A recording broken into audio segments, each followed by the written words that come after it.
যখনই নির্বাচন কমিশনে আমরা আসি, আমরা নির্বাচন কমিশনের যেই বস্তুনিষ্ঠ ভূমিকাকে আমরা সবসময় প্রশ্নবিদ্ধ করেছি। আমরা বারবার বলে এসেছি যে অতীত কাঠামোতে বর্তমান যে নির্বাচন কমিশন পিক অ্যান্ড চুজ ভিত্তিতে নিয়োগ করা হয়েছে, গঠিত হয়েছে, এখানের কমিশনার যারা রয়েছে তারা পিক অ্যান্ড চুজ ভিত্তিতে নিয়োজিত হয়েছে, নিয়োগপ্রাপ্ত হয়েছে। আমরা তাদের বস্তুনিষ্ঠ ভূমিকাকে আমরা সব সময় এখনো পর্যন্ত আমরা প্রশ্নবিদ্ধ করেছি।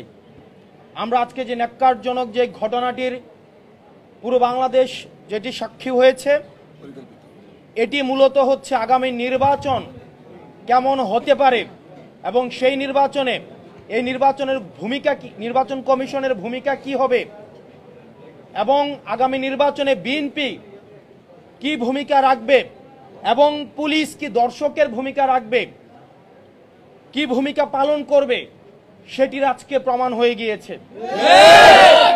আপনারা দেখেছেন কিভাবে বিএনপির একজন নেত্রী বলছেন আমরা চাইলে এখানে গুন্ডা নিয়ে আসতে পারতাম, অর্থাৎ গুন্ডার পৃষ্ঠপোষকতা ওনারা দিয়ে আসছেন।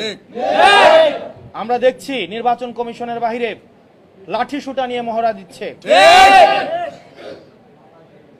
নির্বাচন কমিশন, প্রধান নির্বাচন কমিশনের অফিসের যদি এই অবস্থা হয়, সারা বাংলাদেশে এই বিএনপির যারা রয়েছে এই গুন্ডাদের পৃষ্ঠপোষকতা দিচ্ছে, তারা কিভাবে ভোট কেন্দ্র দখল করবে সেটির আজকে হচ্ছে টেস্ট ম্যাচ হয়ে গিয়েছে।